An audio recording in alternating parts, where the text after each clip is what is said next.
It was a different time, a different enemy. 60 men from Tier 1 teams were sent to face down a force of 500 enemy fighters. Their objective? To force the enemy back from a civilian hospital and keep its occupants alive. For 3 days they held their ground, but the enemy's numbers were too great. The 60 were cut down to 15. They wouldn't last another night, and the enemy knew it. Under the cover of darkness, they evacuated the hospital, sending only one of their own to lead the way. The rest returned to the line and took up positions beneath the bodies of their fallen brothers. As they lay in wait, the blood from the dead poured over them. The sand stuck to their skin like a shroud, changing them, anointing them.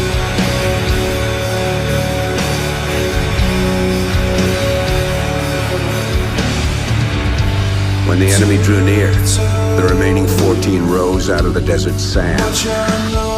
They were like hunters that couldn't be seen, using stealth their enemies couldn't defend against. When the men ran dry of ammunition, they used their blades. And when the blades ran dull, they used their hands.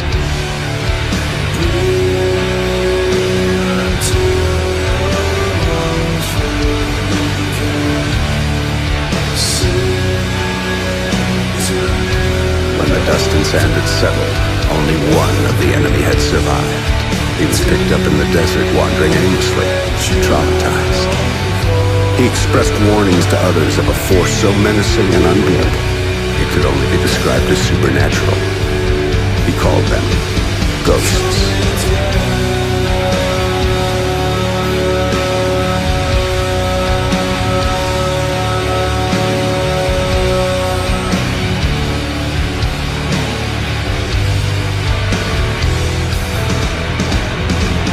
They emerged from the shadows and vanished in the sunlight. Outside the wall, their reputation lingered over no man's land like a shroud of fear. A weapon, far more effective than brass or steel. Merrick and Keegan, these were the men Dad had spoken of. The ghosts. And someone dared to go against them. They were headed to San Diego, Federation territory, to find their man Ajax. Ghosts. We'd only imagined them. Now, we were determined to be one of them.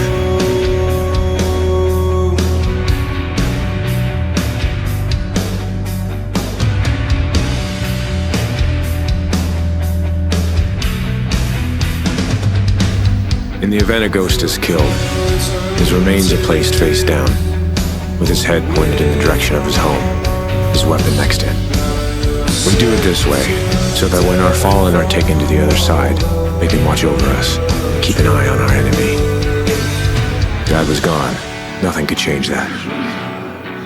But Logan and I, we were still here. The Federation was still here. Rourke was still here. This war wasn't over, not by a long shot. Goodbye, Dad. I'll never take your place, but I'll die trying to fill it.